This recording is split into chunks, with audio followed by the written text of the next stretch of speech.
So, anong oras na po pala yan at biglang mag-crave sa ramen yung mga kasama ko sa bahay sa amin. Kaya pinuntahan na namin yung pinakamalapit na ramenan sa amin. Habang naglalakad nga pala ako, binibidyoan ako ng kasama ko pero nahihiya na ako dyan. Binidyoan ko na rin pala yung mga menu nila. May kasama ng price dyan. I-post nyo na lang para makita nyo ng maayos.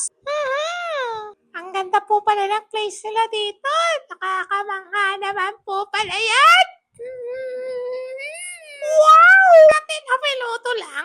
Dumating na agad yung order namin. Napakabilis naman po pala yan. Wow! May chicken na may ripple yung mayonnaise. Ramen. Yung order ko with yosa. Ipinapakita ko po sa inyo yung in-order ko. Sabaw! Titikman natin yung sabaw kaya ginilit ko yung in-order ko.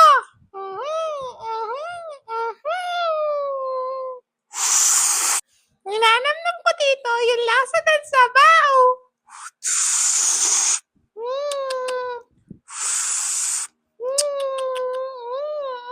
Ang sarap! Iginilit ko na yung sabaw! Tingnan nyo guys, ang sarsa ng in-order ko.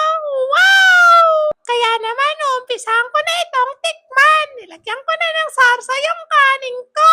Ayan, konting kanin lang kasi diet na tayo sa gabi. Kakagatan na natin yung barbecue na to. Yum, yum, yum, yum, yum. Kakagat ako ulit. Nyang, nyang, nyang, nyang. Sumandak pa ako dito ng konting kanin kasi masarap siya kapag may kanin. Nam, nam, nam. Ayan, idinidip ko pa siya sa sauce kasi ang sarap ng sauce niya. Nakakatuwa siya kainin, guys. Ang susunod na pagkain yung chicken na may repolyo mayonnaise. Itinidip ko nga pala yung chicken kasi meron niyang sausawan na may ketchup at mayonnaise. Yung pinakadami sa combo yun, diba? Pagkakagat ko, ang sarap, guys! Nag-i-enjoy akong nguyain siya. Ang sarap niya isausaw, tapos kakagat ka. Ano ka ba talaga? Napakasarap, guys. Patuloy ang pagkuya ko. Apa! Siyempre, isa lang kakainin ko dito, guys. Siyempre, may kasama ako, diba? Nakakaya naman! Kaya shinare ko na!